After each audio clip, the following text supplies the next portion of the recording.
So from director David Ayer, who's a very interesting director, to say the least, from End of Watch to Fury, and I think End of Watch is probably a starting point, along with Bad Boys, the Bad Boys franchise, for intrigue, at least from the trailers, a point of intrigue because of the buddy cop dynamics. And then from writer Max Landis, he bubbles with ideas left and right, always presenting scripts and ideas. Um, Comes a fantastical reality where orcs, elves, and other beings like that along those lines coincide with human beings, and there's kind of a racial dispute um, going on that's you can see as allegorical, kind of paralleling our reality. Um, and I do feel like that straps this whole movie down throughout. The orc character, played by Joel Edgerton, while being the best part of the movie, he's also kind of a talking head for expository dialogue, as well as kind of just constantly being hit with a kind of racist um, kind of narrative that's kind of it gets old and trite. Um, but we get thrown into this world where Will Smith plays a lower tier cop who's not really respected by his co-worker policeman, and then Joel Edgerton, Will Smith's cop character gets stuck with Joel Edgerton's character, who's not really respected by either community. So he's kind of like the middleman between the human beings and these fantastical beings. During their first nightly patrol, they get hit by gunfire.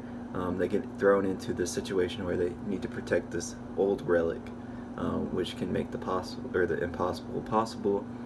Kind of this Lord of the Rings type deal. The ring, but in this case it's the wand, and as well as teaming up with this kind of friendly, mystical, ambiguous character that's an elf. She's an elf, and she kind of draws similar vibes, at least for me and probably many others, to the film Fifth Element. So yeah, they need to protect the wand from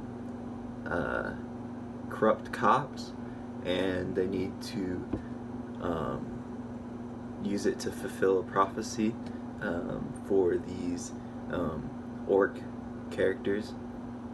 And there's also a orc gang on the side. So there's a lot of things going on. It kind of fumbles over its own feet at times. There is this cool kind of environment, at least from the introduction, where you're driving through, and it kind of thrives in David Ayer's kind of directing style. It kind of can be seen as a District 9 kind of modern take on it. It's really neat. At times, visually, it's very interesting. It is almost like a Blade Runner and Fifth Element type vibe that it gives off.